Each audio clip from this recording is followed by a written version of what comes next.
This episode of the Totally Rad Show is brought to you by Magic: The Gathering Duels of the Planeswalkers 2012. Coming up, let's check in to see what else is on our radar this week. Rad Show.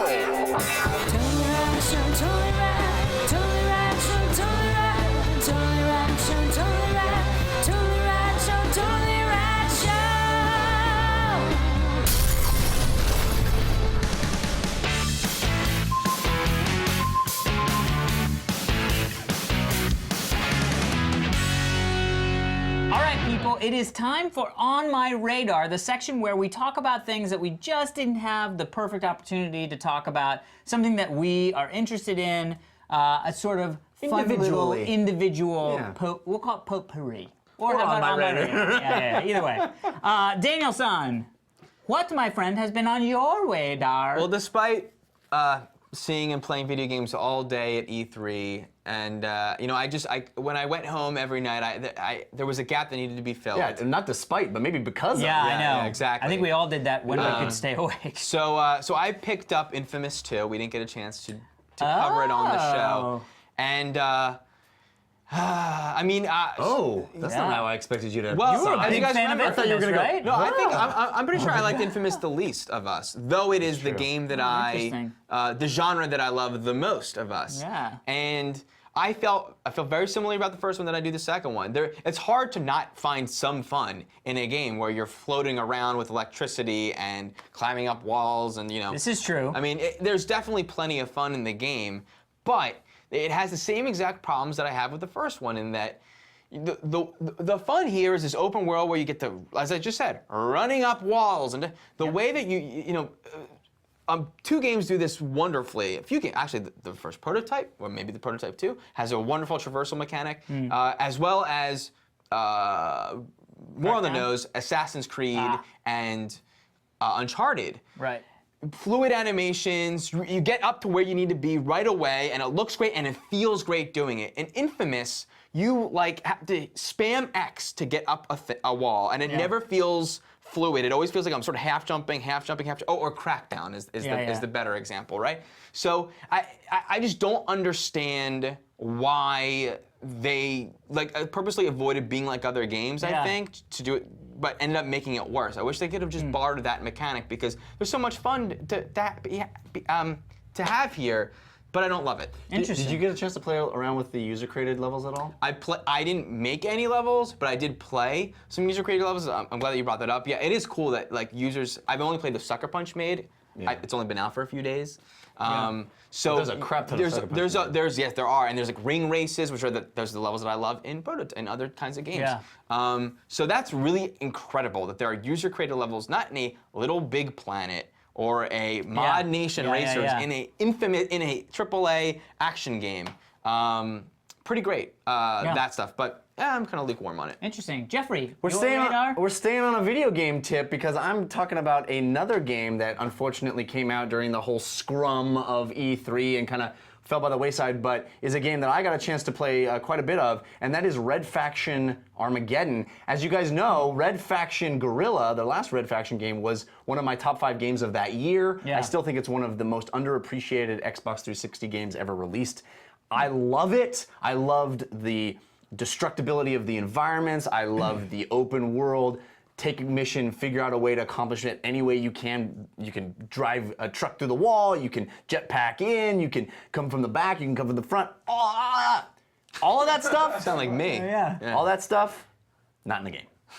Well, Destructibility of the environment is still there. The environments are not as common. There's not as much destructible stuff to be found. You're in organic environments. You're underground now. And you come to these structures, and yes, it's still extremely fun to destroy them with your big sledgehammer. There are new ways to destroy them. There's a magnet gun where you can attach one side of one thing to another side of another thing. It's a mechanic we've seen a lot before in other games. Crackdown 2 had it. Some other games have it. This game, I think, does it better than any of those games, because you can attach things much greater distances, and large chunks of things come ripping out, and the destruction is a blast. However, it is much more a pure third-person shooter than the first game. And it really sticks to that trope. I mean, there are little creatures that run at your feet that, yes, you could run around the environment, and I did a lot using my magnet gun to attach things to them and have them go, wah! But at a certain point, they overwhelm you, and it's just easier to pull out your machine gun and mow them down like you're supposed to in this third-person shooter. And I really feel like that game is a step backwards from what I loved about Guerrilla, and it makes me sad because it feels like a series that really doesn't know what it wants to be, and I hope the next one is back to being that open world. Red Faction 1, Red Faction 2 were first-person shooters. Right, and so then to jump to an open world, you know, maybe they're just trying to kind of keep it fresh and change the gameplay mechanic. It's either that or it feels schizophrenic and doesn't really know what it is. Definitely, most definitely. Well, we're gonna stay in the video game tip in a way. Mine is actually what's been on my radar has been stolen from Dan. It's a little iPhone game called 7 Little Words. That is stolen from me. That is stolen from me. My favorite is how this was experienced. I was giving it to you. It was given to me. Thank you. I appreciate that. And thank you for comforting me for a second. This game it was such a fun experience discovering this game. We're at the Xbox 360 conference waiting for it to start. And Dan was talking to Jeff, I think. Or no, Fubar, our friend Don Fubar. Electronic Playground and Reviews on the Run's Own. Yep. And you were talking to him about this game. I was sitting next to Mike, who started lamenting how bad the game was. He was like, I've played it, I don't like the game. So then I was like, well, I mean, we're just sitting here waiting for this Xbox thing to start, and I go, well, turn it, let me see it. And so he turns it on, and then I'm staring at it, and I'm looking, and we're kind of talking, and then I was like, oh, I think that might be, and I pressed the button and it became the word. Let me explain the game. So basically what happens is it's a game where you are presented with 7 crossword puzzle-esque clues and the number of letters that word, that makes up that word. Then at the bottom, you have what looks like an old BlackBerry keyboard where it's got like 2 or 3 letters a key. Groups of letters all mishmashed around. And it's all of the words consist of every single one of these pairs or groups of letters. And you need to spell out the word using the pairs or groups of letters. Mind-blowing. I love the brainness of crossword puzzles. I am a horrible speller. So crossword puzzles and me don't mix at all because I'll go, well, is it this? But then I'll try to spell it. It's not the right way I spell it. It may be the right word, but it's not you know what I mean? With this, it's the thing of, is it this word? And then you can spell it enough. I mean, I'm not so bad that I can't sound out words with letters, you know what I mean? But it really was a way for me to enter in the world of crossword puzzles and get that the joy and the satisfaction without really needing that crutch that I have of not being a great speller, because a lot of people aren't great spellers. And it gets pretty challenging, too. It gets deeper hard, and it comes with 50 puzzles. So it comes with 50 groupings of 7 words, and they get harder and harder and harder. And then they have 5 extension puzzles that you can download. It's a free game. I purchased one. 99 cents all the way down. Yeah. They were the top of the iPhone in-app purchases for the last month. Yeah. Wow. Yeah. It is a great game, and I thank you very much. Yeah. And I think Mike thanks me for having him boot it back up because as you start to get your brain around it, it becomes this it's what they always say about crossword puzzles. Once you get your brain in the crossword puzzle space, it becomes easier even though it's challenging. The odd thing about it too is I'm not addicted to playing the game. I'm addicted to the frustration of the game. Yeah. You get so frustrated that you don't know that I have to know. Yeah. I have to know. Yeah. And I have the same experience every time I play it. I have no goddamn idea. I turn it off, I put it away, then I fire it back. Okay, let me give it a go, and I go, oh, yeah. You know, and like Bobby Fischer all of a sudden. So. I love it. So anyway, that is what has been on our radar over the last couple months. We will see you again soon, I'm sure.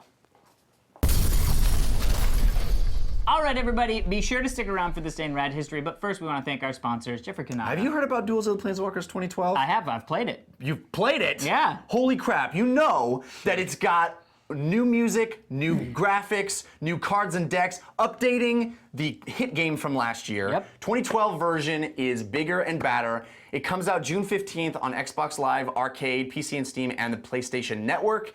And it's got a free demo. Then, A month later, the core set, the new Magic core set comes out. It's got some of the same stuff, so you can have been training on the online version and sit down in a hobby store and knock people's socks off. In fact, on September 10th, they're bringing players of the video game and the core set together in a thing they call Magic the Celebration. It's happening all around the world at hobby stores. Which we may be actually We've been playing the new multiplayer mode called Arch Enemy.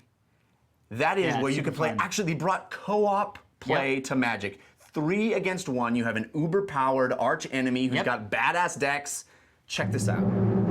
We're checking out the Arch Enemy feature of Duel of the Planeswalkers, and that means the 3 of us, Alex, Dan, and Jeff, are taking on one uber bad Arch Enemy, Gideon Jura. We picked our decks and we're ready to rock. So Alex, I'm starting the game. start the game. Look at how badass his deck area is. He's totally the Arch Enemy. I played a thing. A resource, which is called something. I'm gonna play Gideon Lawkeeper. I'm gonna get some defenders out on the board, bros. I think you need to wait until you can tap it, bro. I can. Boom. Oh, what was that? Gideon out on the board. Here they come. Oh, he has a scheme. When you set this scheme in motion, draw 2 cards. See, he's got crazy stuff he can do because he's the Arch Enemy.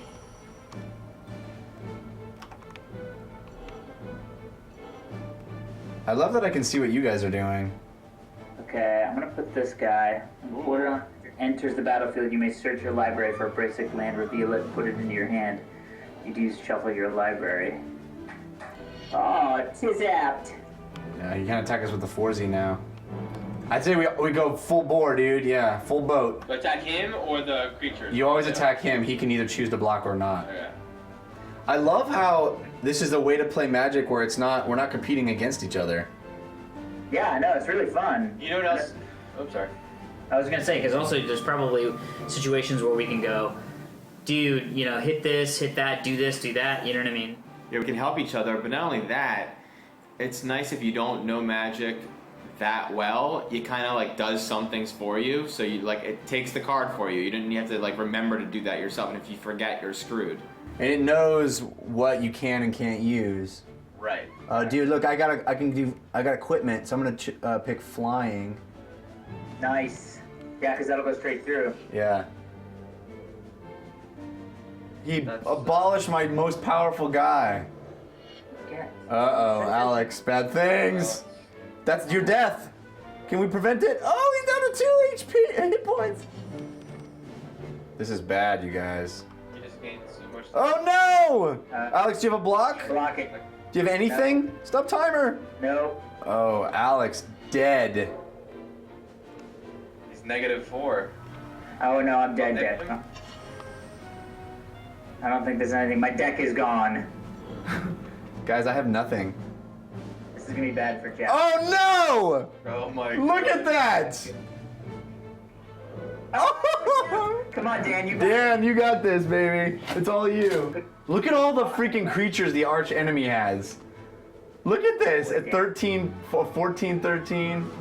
Oh, it's all free. Whatever comes free. Watch this attack happen. Oh! Is it enough? Kaboom! Oh. Well, there you have it. The Arch Enemy is tough, 3 against 1, and it still provided so much of a challenge that we have to up our game in order to be able to compete. But it's pretty cool. Co-op in Magic. That's pretty rad. But we were clearly successful. We got our butts kicked, but that's because we're not as awesome as you guys. You guys gotta try this. It's a super fun, awesome multiplayer mode. I highly recommend it. Perfect. All right, people, we will see you tomorrow. Tomorrow. Coming up tomorrow, we review Green Lantern. Today is June 15th, and on this day in rad history, in good old 1994, The Lion King is released in theaters and becomes the highest grossing animated film in the United States. Amazing. I was working at the movie theater in high school when this happened, and I remember vividly that summer of The Lion King. We had just come off, I think Aladdin was the year before, right? Yep. And that was huge, and the lines to see the lions. Yeah, it's a great movie. Now, let me Yeah, I ask mean- you, was that the same summer that Runnings? No, not Cool Runnings. Cool World came out? Gosh, I don't remember. Because I worked at the think it's place earlier. when I Cool think World I came think out. Cool World was earlier. Yeah. And there was a big poster of it, like a big pop-up. For Cool World? Yeah, of the sort of like Jessica Rabbit character, and they gave it to Kim me Basinger. for some reason. So I like had that in my room for like the full movie poster of it, and I was like, why do I have this? 1, 2, 3. Wait, and sent that in? One, two, three. wait. What was really interesting to me is that I remember more than The Lion King premiering. I remember the first seeing that trailer. That is Master Henry. I mean, that blew my. I was so excited for this movie from that song. They played the whole song, Yeah. that whole opening sequence. Well, that was the the big thing trailer. of Elton John going to Africa and like You think learning they spoil African movies stuff. now? How about that Spoiler trailer? alert. Anyway, thank you, Ann Gregerson, for sending that in.